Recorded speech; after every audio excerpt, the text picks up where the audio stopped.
What's good, YouTube? It's your boy JusticeXFalls. You back at it again with another video, and the eagle has landed. We got the Logitech G Cloud. So this device was for pre-order $299. Right now, if you want to order it, it's going to be $349. So I went through a whole in-depth breakdown of what the device is, what it does, what it doesn't do, what it does well, and what it does bad. So we're gonna just take a look through there. First, we're gonna start with the unboxing. It's a video I uploaded. It was like a short that I uploaded like yesterday, literally when I first got it. So I had to take some time to obviously do this video, put this video together. So we're gonna take a look at that, and then we're gonna go into my overview of all of the features and all of the testing that I did. So without further ado, let's get to the video. And it's here, the Logitech G Cloud. This is not no review unit. This is straight off the production line. I just got it like literally 5 minutes ago.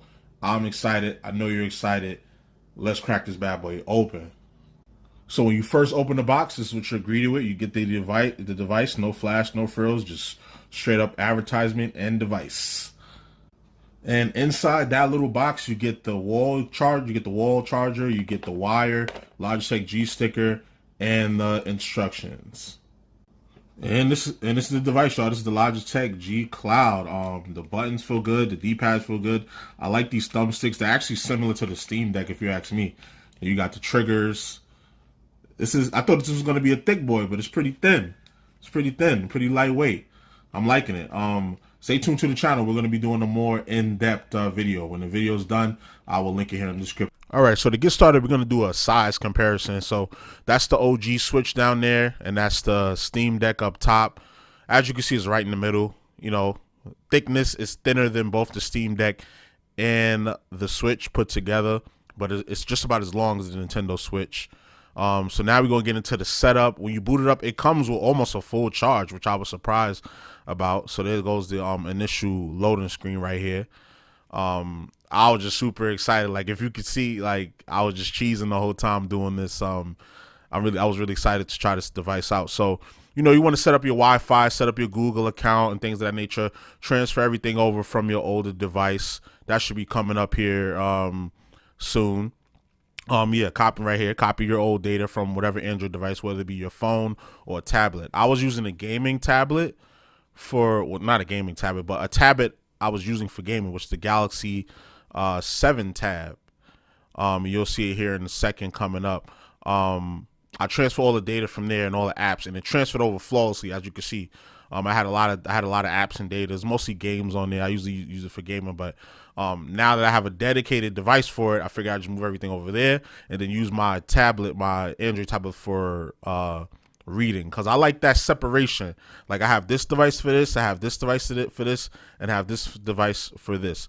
So, you know, you just gotta agree with everything, and then you can go into your preferred mode. You could load a stock version of Android 11, or you can go into the preferred mode, which is like a gaming mode. As you can see here, I'm about to select it.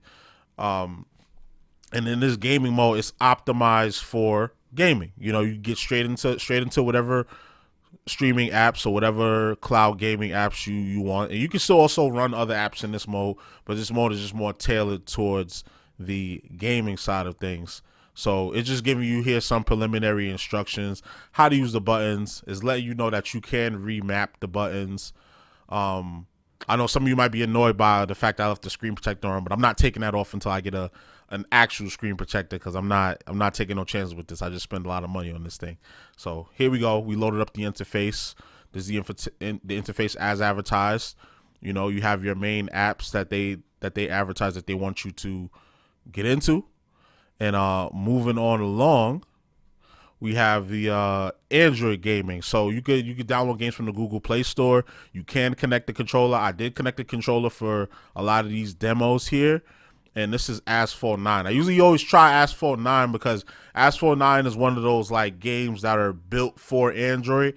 So if you're testing out an Android device, you might as well test out Asphalt, one of the Asphalt games. They're at Asphalt 9 now. I don't know if they're gonna make a 10th one, but yeah. As you can see, the graphics are really crisp, beautiful looking screen. This is a 1080p IPS screen. So it's not like AMOLED or OLED, but still a beautiful bright screen. The colors pop off the screen, and I really enjoyed gaming on this thing, especially in the handheld mode. Like if everything worked with the built-in controller, if they could figure out some functionality for that, then that would be a game changer, seriously, for Google and Logitech and Tencent, because this thing feels really good in the hand. Like I have big hands, so I was concerned it was going to be too small, but it wasn't. So next we're going to check out the Xbox Cloud streaming. Xbox Cloud streaming also works beautiful. I loaded up Forza 5 because that's another highly graphical demanding game for the Xbox, and clearly, as you can see, it's running smoothly, very smoothly actually, on the Logitech G Clouds. Like so there's no like lag in performance when you're using these first two apps. Like any native Android game will run because it is an Android device, and when you're doing, and it was designed to run with the Xbox Cloud gaming, as you can see, like the button lay, as you can see from the button layout with the more ergonomic analog sticks. So we knew Xbox streaming was gonna work. This game just looks amazing, as you can see, and I really enjoy playing this. I also have another video coming out that I'm gonna hold on for now, but I'm gonna let you know it does have to do with this game. But yeah, right here I'm using the controller again. I'm using the Xbox controller. You can hook up an Xbox controller or a PlayStation controller. I don't think it takes third-party controllers just yet. So next we're gonna look at Steam Link. I connected this device to my home computer, and I was able to go into my library and play my games. So I decided to play Dragon Ball Kakarot. As you can see from the reflection in the background there, you can see it running in the background if you look to the left there. It's running beautiful. There's no lag. There was no stutter. You jump in the game, and as you can see, it loaded in seconds. I really didn't even have to cut to this part because it loaded so fast. So yeah, they're really touting this thing as a cloud streaming device, and so far from what I've tried, minus a few hiccups here and there, which we'll get into later in the video, everything works. You know, again, here I'm using a controller. I'm using an Xbox One controller, and there's no need to like configure it or map it or anything like that. It just works. Like if you have your Steam settings and you have your controllers already configured, once you connect the controller to the device, to the actual device, it works. Now we're gonna get into something somebody wanted me to test. Shout out to Ludioverse. He wanted me to test this out. He said there was a third party app called PS Play. So the developer's called Florin, and it is $5. So be mindful of that. And there is some hoops you have to jump through as far as port forwarding. It's a thing called port forwarding that you have to do.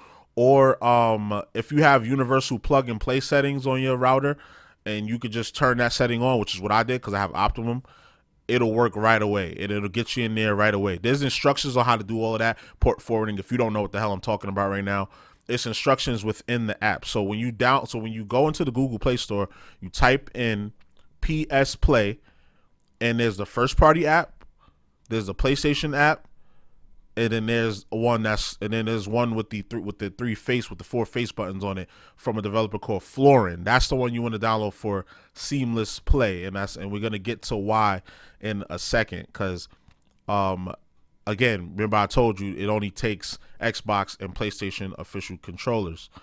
So this I use my PlayStation 5 controller connected to my PS5, which is in my living room, and I was able to play. So now this is the first party app. This is the first party PlayStation app directly from Sony. You'll see that on there too. It's underneath the Florin one, the one that costs $5.99. Now you can't even really game on it like that because it doesn't connect the controller. It says the controller is not available. The controller is not compatible, which is so weird. But which is very disappointing. But you can use that third party app and get it popping. So as you can see here, I'm trying to get into NVIDIA GeForce. I couldn't get into it. I just couldn't get into it. I tried it at 2 different points in the day. I reset the thing. I tried it hours later, and I just couldn't get in. So we're gonna have to do GeForce now on a separate video. So now we're gonna try Moonlight streaming. And Moonlight streaming, I've always had an issue with Moonlight streaming. I guess my internet is not good enough. And then when I tried to load Doom, they said there was some shaders that couldn't load because of the device I was using. And I had trouble the analog stick mapped to the mouse. So right there, I'm using the analog stick as a mouse, but I just see when you get in game, I can't move. I'm moving the right stick, I'm pressing all the buttons, I can't move. So that was really frustrating. So and here we see the worst of it. I tried to load Cyberpunk 2027 and it was just lagging and stuttering, and it was really frustrating with Moonlight streaming. I seen the only person that I saw made a video about this device before well, as of the recording of this video, was Etta Prime, and Moonlight worked for him because his internet was super fast. My internet is not as fast as his. I get like 300 down and like 20 up or something like that. I'll put a little picture on the screen, but I guess that's a factor. He was getting like 400 something up, 400 something down. So he has amazing internet. I don't have amazing internet, so maybe that plays a factor in Moonlight. But as you can see, everything else here worked, and I'm really excited for this device. And there you have it. That is the Logitech G Cloud, y'all. So some things I didn't go over in the video that this thing can do is also can do emulation. So whatever emulators you can download from the Google Play Store, whether it be, I got Dolphin emulator on here, I got PPSSPP, and then I have SNES 998EX Plus. So they have Game Boy emulators, SNES emulators. They got the Dolphin one is for like Wii U, Wii, and Dream and GameCube. They also have like a Dreamcast one.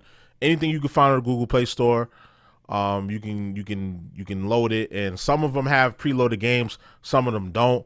I'm not going to really get too in depth on how to do emulation. There's tons of guides out there that you can use for emulation, but this thing can run emulation and it runs the games pretty well. I did some off-screen testing with it, but it does work. It does work. I can for sure tell you it does work. I know I mentioned Etta Prime earlier. He played a few PSP games on his video as well, and I'm sure there'll be other videos that focus more on like retro content that'll be messing around with this thing.